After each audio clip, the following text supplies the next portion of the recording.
કચ્છના આર્થિક પાટનગર ગાંધીધામને મુન્દ્રા સાથે જોડતો રાષ્ટ્રીય ધોરીમાર્ગ બિસ્માર બની ગયો છે। આ માર્ગ પર ઠેર ઠેર ખાડાઓનું સામ્રાજ્ય જોવા મળી રહ્યું છે। આજે સવારે કચ્છમાં વિવિધ ટ્રાન્સપોર્ટ સંગઠનો અને ટ્રક માલિકો નો રોડ નો ટોલ આંદોલન ચલાવી રહ્યા છે, ત્યારે ખેડૂતવાસીઓ પણ આજે બિસ્માર બની ગયેલા નેશનલ હાઈવે વહેલી તકે સમારકામ માટે ગાંધી ચિંધ્યા માર્ગે શાંતિપૂર્ણ આંદોલન માટે રોડ પર ઉતર્યા હતા। છેલ્લા 5 વર્ષ દરમિયાન 50 થી 60 માનવ જિંદગીઓનો ભોગ આ ધોરીમાર્ગ પર લેવાયો છે, ત્યારે national highway authority of India દ્વારા વહેલામાં વહેલી તકે બિસ્માર રાષ્ટ્રીય ધોરીમાર્ગનું સમારકામ કરવામાં આવે તેવી માંગ ગ્રામજનોએ કરી હતી। ખેડૂતવાસીઓએ આજે સવારે માર્ગ પર શાંતિપૂર્ણ ધરણા કર્યા હતા। નેશનલ હાઈવેના સમારકામ સાથે હાઈવે વિસ્તારમાં આવેલ હોટલો અને ઢાબાઓ પર ચાલી રહેલા નશાના કારોબારને બંધ કરાવવામાં આવે તેવી માંગ કરી હતી। ગામના ઉપસરપંચ જયદીપસિંહ જાડેજા, સંદીપસિંહ જાડેજા, હરદીપસિંહ જાડેજા વગેરે જણાવ્યું હતું કે ગાંધીધામ મુન્દ્રા નેશનલ હાઈવે પર ઠેર ઠેર દારૂ અને ડ્રગ્સના હાટડાઓ ધમધમી રહ્યા છે। પોલીસ તંત્ર દ્વારા નશાનો કારોબાર અટકાવવામાં આવે તે જરૂરી છે। વાહન ચાલકો નશો કરી પોતાના વાહનો ચલાવતા હોવાથી અનેક નિર્દોષ લોકોનો ભોગ લેવાય છે। આ ઉપરાંત રોડ પર ઠેર ઠેર ખાડાઓ હોવાથી નાના મોટા અકસ્માતો રોજિંદા બની ગયા છે। ગ્રામજનોએ આજે માર્ગ પરથી પસાર થતા વાહનોને અટકાવી ચાલકોને ગુલાબનું ફૂલ આપી ઠંડી છાશ પીવડાવી નશો કરી વાહન ન ચલાવવા અપીલ કરી હતી। ગ્રામજનોએ વધુમાં જણાવ્યું હતું કે કચ્છના ચૂંટાયેલા જનપ્રતિનિધિઓથી માંડી કેન્દ્રીય મંત્રી નીતિન ગડકરી સુધી અનેક વખત રજૂઆતો કરવા છતાં નેશનલ હાઈવેની સુધારણા કરવામાં આવી નથી। આજે ગ્રામજનોએ ગાંધી ચિંધ્યા માર્ગે ધરણા કર્યા છે, પરંતુ જો વહેલી તકે રોડની સુધારણા કરી હાઈવે વિસ્તારમાં નશાનો કારોબાર અટકાવવામાં નહીં આવે તો ચક્કાજામ કરવા સહિતના ઉગ્ર આંદોલન કરવાની ચીમકી પણ ઉચ્ચારાઈ હતી। આ ધરણા પ્રદર્શનમાં હાથમાં બેનરો સાથે મોટી સંખ્યામાં ખેડૂતો ઉપરાંત આસપાસના ગ્રામજનો જોડાયા હતા। આજે અમે લોકો અહીંયા આગળ એકત્ર થયા છીએ। આ ગાંધીધામ મુન્દ્રા હાઈવે ઉપર જે અકસ્માતો અવારનવાર થાય છે ખાડાઓના કારણે, એમાં ઘણા માસૂમ લોકોની જિંદગીનો ભોગ લેવાઈ જાય છે। તો આજે ગાંધી ચિંધ્યા માર્ગે સર્વે ડ્રાઈવરોને અહીંયાથી અકસ્માત ન થાય એ માટે જાગૃત કરવા માટે ફૂલો આપી છે, સાથે ઠંડી છાશ પીવડાવી છે અને નેશનલ હાઈવે ઓથોરિટીને આ બાબતે રજૂઆત કરવા માંગી છે કે આ હાઈવેના ખાડા જે તાત્કાલિક પૂરવામાં આવે। હમણાં જ એક અકસ્માત થયો હતો, એમાં 3 યુવાનોની જિંદગી આ ખાડાના કારણે હોમાઈ ગઈ હતી। એનાથી પહેલા પણ એક રબારીબેન અકસ્માતનો ખાડાના કારણે ભોગ બન્યા હતા।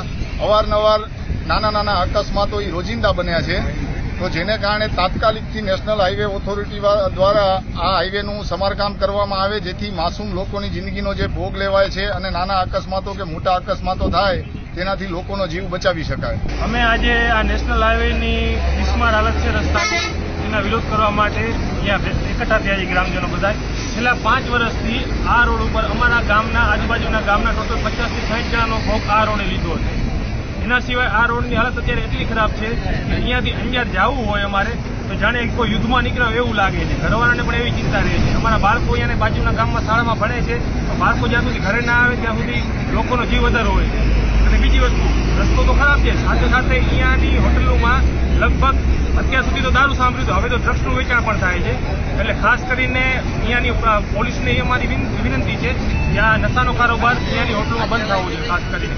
અને નેશનલ હાઈવેને આજે અમે શાંતિપૂર્ણ રીતે પ્રદર્શન કર્યા છીએ, પણ હજી જો આ હાલત નહીં સુધરે તો અમારે ચક્કાજામ કર્યા સિવાય બીજો કોઈ વિકલ્પ રહેતો નથી અમારી પાસે હવે। એટલે તંત્રને અમારી હાથ જોડીને ખાસ વિનંતી છે કે કોઈ પણ હાલતમાં જલ્દીથી જલ્દી આ રસ્તાનું સમારકામ કરવામાં આવે। અમારું ગામ ઓછામાં ઓછા 8 વર્ષથી બિસ્માર રોડના કારણે હેરાન થયેલું છે। પહેલા રોડ બન્યો નહીં કાનૂની કાર્યવાહીના લીધે, અને બન્યો તો બહુ જ ખરાબ ક્વોલિટીનો બનાવવામાં આવ્યો છે, જેની સંપૂર્ણપણે જવાબદારી NHAIની હોવી જોઈએ। રોડ અત્યારે આપણે સમસ્યા થતી જ હોય છે ચોમાસામાં કે ખાડા પડી ગયા છે, પણ આ ખાડામાં રોડ છે, રોડમાં ખાડા નથી, ખાડામાં રોડ છે। એના માટે અમારા પ્રતિનિધિ દ્વારા વારંવાર ધારાસભ્યશ્રી, સાંસદ સભ્યશ્રી, માનનીય સડક અને રોડ મંત્રાલયના કેબિનેટ મંત્રી નીતિન ગડકરી સાહેબ, એમના સચિવો બધાને જ લેખિત મૌખિક જ્યાં જ્યાં રજૂઆત થઈ શકતી હતી ઈમેલ દ્વારા એ પણ કરવામાં આવેલ છે। એનું કોઈ જ નિરાકરણ કરવામાં આવ્યું નથી। આ રોડના લીધે ખાલી ખેડૂત ગામ નહીં પણ જે લોકલ માણસો છે એ ખૂબ જ હેરાન થાય છે, જે લોકલ પબ્લિક છે। અને તેના માટે અમે આ આજે વિરોધ કરવા માંગીએ છીએ. શાંતિપૂર્ણ માર્ગે ગાંધીજી આ માર્ગે વિરોધ કર્યો છે, જેમાં ડ્રાઈવર ભાઈઓને અમે નિમ્ન વિનંતી કરી છે કે તમે નશાકારક પીણાનું સેવન કરી અને ગાડી ન ચલાવો, અને એમને અમે ફૂલ આપી અને વિનંતી કરી છે અને ઠંડી છાશ પીવડાવી અને નમ્ર વિનંતી કરી છે. અને NHIA ને પણ નમ્ર વિનંતી કરી છે કે સાહેબ, હવે કેટલા લોકોના જીવના તમે જવાબદાર બનવા માંગો છો, તો બની શકે તો વહેલી તકે આ રોડ બનાવી દેવા નમ્ર વિનંતી છે. સરહદી વિસ્તાર માટે ભુજ ખાવડા રોડ અગત્યનો અને મેઇન રોડ ગણવામાં આવે છે. આ રોડ પર રુદ્રમાતા પુલ હજુ તાજેતરમાં શરૂ થયો છે, જેને હજુ મહિનાઓ જ થયા છે. ત્યારે વરસાદ બાદ આ પુલ પર તિરાડો પડી ગઈ છે, જેથી સ્થાનિક લોકોમાં નારાજગી વ્યાપી ગઈ છે. સાથે જ આ પુલના કામમાં ભ્રષ્ટાચાર થયો હોવાનું જણાવી રહ્યા છે. ખાવડા રોડ પર આવેલ રુદ્રમાતા પુલ જે હજી 12 મહિના પણ પૂરા નથી થયા અને રુદ્રમાતા પુલમાં મોટા ગાબડા તેમજ તિરાડો પડી ગઈ છે. તાજેતરમાં પડેલા વરસાદ બાદ આ તિરાડો વધુ દેખાવા લાગી છે, જેથી વાહન ચાલકો ચિંતામાં મુકાયા છે. કરોડોના ખર્ચે બનાવેલ પુલ 5 થી 6 મહિનામાં જર્જરિત થવા માંડ્યું છે. ત્યારે આ કામમાં કોન્ટ્રાક્ટર કે જવાબદાર અધિકારીનો વાંક છે તેવા સવાલો ઉઠી રહ્યા છે. આ પુલનું કામ ચાલતું હતું ત્યારે લેબ ટેસ્ટ મુદ્દે પણ વિવાદ સર્જાયો હતો. વાહન ચાલકો આક્રોશ સાથે જણાવી રહ્યા છે કે લાંબા સમય બાદ આ પુલ બન્યો પછી ટૂંકા ગાળામાં જ પુલમાં તિરાડો દેખાવા લાગી છે, જેથી વાહન ચાલકો અને અહીંના સ્થાનિકોએ પણ નારાજગી વ્યક્ત કરી છે. ભુજ શહેરના ન્યૂ સ્ટેશન રોડ પર આવેલા પંકજ ગેસ્ટ હાઉસની ગેલેરીની છતની પાપડી પડી ગઈ હતી, જેથી આસપાસના વિસ્તારોમાં ભયનો માહોલ ફેલાયો હતો. આજે સવારે અચાનક છતમાંથી પાપડી ખરી પડી હતી. જોકે ગેલેરી નીચે કોઈ ઉભેલ ન હોવાથી કોઈને ઈજાઓ થઈ ન હતી. આસપાસના દુકાનદારો દ્વારા જોખમી ગેલેરી અંગે ગેસ્ટ હાઉસના સંચાલકોને અગાઉ જાણ કરવામાં આવી હતી, પરંતુ કોઈ સમારકામ ન થતા આજે સવારે છજાનો કેટલોક ભાગ નીચે પડી ગયો હતો. સદનસીબે આ બનાવમાં જાનહાનિ ટળી હતી. કચ્છ સહિત રાજ્યના જુદા જુદા વિસ્તારોમાં વિદ્યાર્થીઓ GPSC અને UPSCની પરીક્ષા માટે તાલીમ મેળવી શકે તે માટે રાજ્યના ઉચ્ચ શિક્ષણ વિભાગે કચ્છ યુનિવર્સિટી સહિત રાજ્યની 7 યુનિવર્સિટીઓ અને 3 કોલેજોમાં Swami Vivekananda competitive examination study centre શરૂ કરવાનો નિર્ણય લીધો છે. આ અંગે વિગત આપતા કચ્છ યુનિવર્સિટીના રજિસ્ટ્રાર ડોક્ટર અનિલ ગોરે જણાવ્યું હતું કે કચ્છ યુનિવર્સિટીમાં મંજૂર થયેલ કેન્દ્રમાં 100 વિદ્યાર્થીઓને પ્રવેશ અપાશે. પ્રવેશ માટેની ન્યૂનતમ લાયકાત કોઈપણ સ્ટ્રીમમાં સ્નાતક કક્ષાની રહેશે. તાલીમ મેળવવા ઈચ્છુક વિદ્યાર્થીઓ 15 સપ્ટેમ્બર સુધી ફોર્મ ભરી શકશે. ત્યારબાદ પ્રવેશ પરીક્ષા લેવામાં આવશે. પ્રવેશ પરીક્ષામાં ઉત્તીર્ણ થનાર વિદ્યાર્થી ₹2,500 રિફંડેબલ ડિપોઝિટ ભરી 1 વર્ષ સુધી સ્પર્ધાત્મક પરીક્ષાઓની નિઃશુલ્ક તાલીમ મેળવી શકશે. રાજ્ય સરકારના આ નિર્ણયથી કચ્છના અંતરિયાળ વિસ્તારમાં વિદ્યાર્થીઓને GPSC અને UPSC જેવી સ્પર્ધાત્મક પરીક્ષાની તૈયારી કરવા સ્થાનિકે મદદ મળી રહેશે. ગુજરાત સરકાર દ્વારા નોલેજ કોન્સોર્ટિયમ ઓફ ગુજરાત એના દ્વારા શ્રી સ્વામી વિવેકાનંદ IAS UPSCના સેન્ટર શરૂ કરવા માટે જે કેન્દ્રોની મંજૂરી આપવામાં આવેલી છે એમાં કચ્છ યુનિવર્સિટી પણ એક કેન્દ્ર તરીકે મંજૂરી આપવામાં આવેલ છે. જે આ વિસ્તારના વિદ્યાર્થીઓને UPSC GPSCના વર્ગોની જે તૈયારીઓ કરી રહ્યા છે તેમના માટે એક ઉમદા આપણે કહીએ કે એક પ્લેટફોર્મ પૂરું પાડશે. હાલ 15/9 સુધી એ જે પણ એસ્પિરન્ટ હોય એટલે કે જેમને UPSC GPSCની પરીક્ષામાં રસ હોય એવા ઉમેદવારો પાસેથી ઓનલાઈન પ્લેટફોર્મ ઉપર અરજી મંગાવવાનું હાલ ચાલુ છે. એ અરજીઓ એમને મળ્યા પછી સરકારશ્રી દ્વારા એક એની પરીક્ષા લેવામાં આવનાર છે અને એમાં જે ઉત્તીર્ણ થશે એ વિદ્યાર્થીઓને આ કેન્દ્રની અંદર નિઃશુલ્ક GPSC ને UPSCના વર્ગો એ ચલાવવામાં આવશે. આ માટે સરકારશ્રી દ્વારા 42 લાખ રૂપિયાની ગ્રાન્ટ પણ આપવામાં આવેલ છે અને એક આ કચ્છ યુનિવર્સિટીની અંદર આ એક શરૂ થતાં આપણા કચ્છ આવડો મોટો વિસ્તાર છે. બહુ ઓછા UPSC કે GPSCમાં આપણા ઉમેદવારો આપણા વિદ્યાર્થીઓ કચ્છના એ પાસ થતા હોય છે, પણ અહીંયા જો આ સગવડ ચાલુ થાય તો ઘણા લોકો ઘણા ઉમેદવારો ઘણા વિદ્યાર્થીઓને આ એક મોટો ફાયદો મળે એમ છે. એ બાબતે કચ્છ યુનિવર્સિટી પરિવાર વતી હું રાજ્ય સરકારશ્રીનો અને KCGનો ખૂબ ખૂબ આભાર વ્યક્ત કરું છું. કચ્છના વિદ્યાર્થીઓ આગળ આવે, UPSC અને GPSC પાસ થાય તો ખૂબ ઉજ્જવળ ભવિષ્ય એ આ વિસ્તારના વિદ્યાર્થીઓ આગળ આવે અને જો ઉજ્જવળ ભવિષ્ય પ્રાપ્ત કરે એ તરફ એક સ્તુત્ય કદમ આપણે ઉઠાવવા જઈ રહ્યા છીએ.